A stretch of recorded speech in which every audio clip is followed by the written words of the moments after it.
We'll be running the hot tank in this video, just some stuff that I had to get done.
Well, that's the way it usually comes out of the hot tank. That's why I still deal with the aggravation of it and the chemicals. I'm getting ready to put the Pontiac in after I knock the cam bearings out, of course, with the solution that I'm running. The aluminum will, in the Babbitt, will kill the charge. And, you know, this thing, I've said it before, works great. Sure costs a lot to get rid of the hazardous waste, though. What are you going to do? You got to get them clean before you can work on them.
Here's something I want to point out on this Pontiac block. Before we get too far into it, you know, putting it in a hot tank, I usually check the bottom of the bores.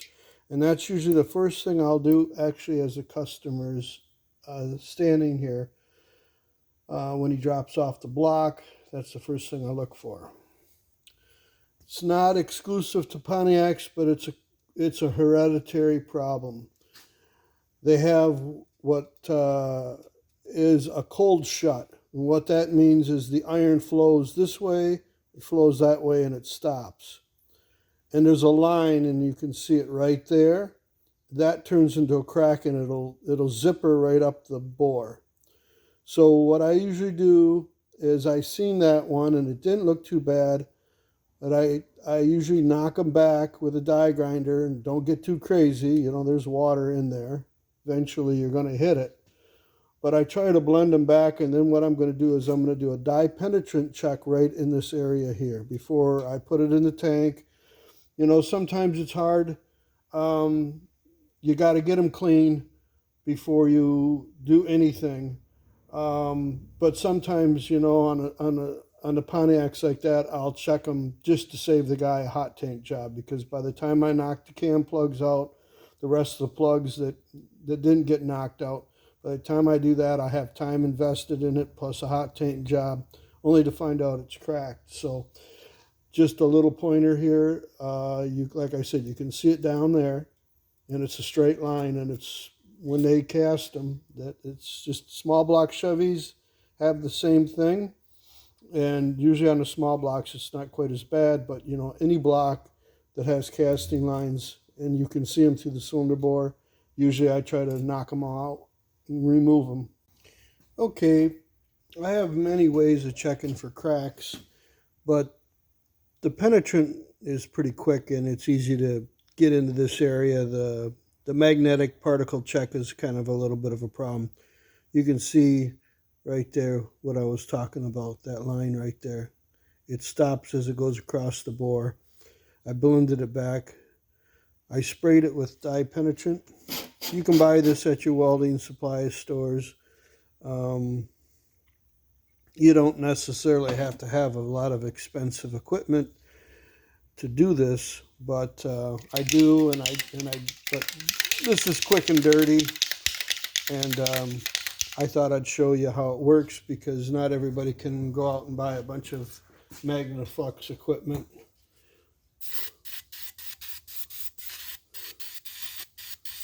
This can is a little crappy. There we go. We'll put a lid on there and we'll let it dry. And if it pulls up a white mark, it'll be white. If it shows a pink mark in the middle of that white that's the crack. So we'll, yeah, it usually don't come out that chunky, but it still should pull up that line. I don't see anything as it's drying. We'll let it set for a few minutes and we'll get back to it and we'll look at it. So I don't see a line coming up through here.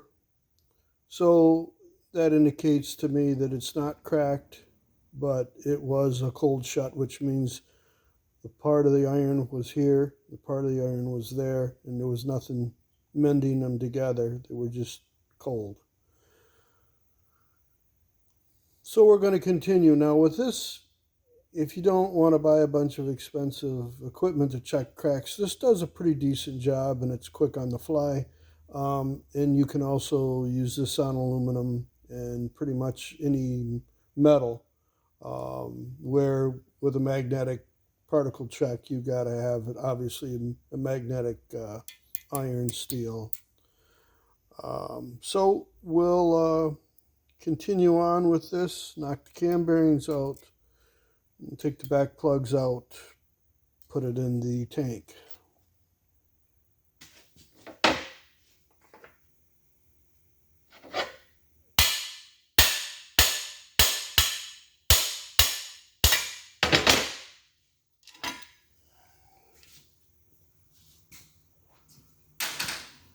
So when you're driving them out, you don't need this very tight, and I've rounded these edges off of these, so you want to make sure you use the right boot. You don't want this digging up the housing bores. So I will show you this because this happens.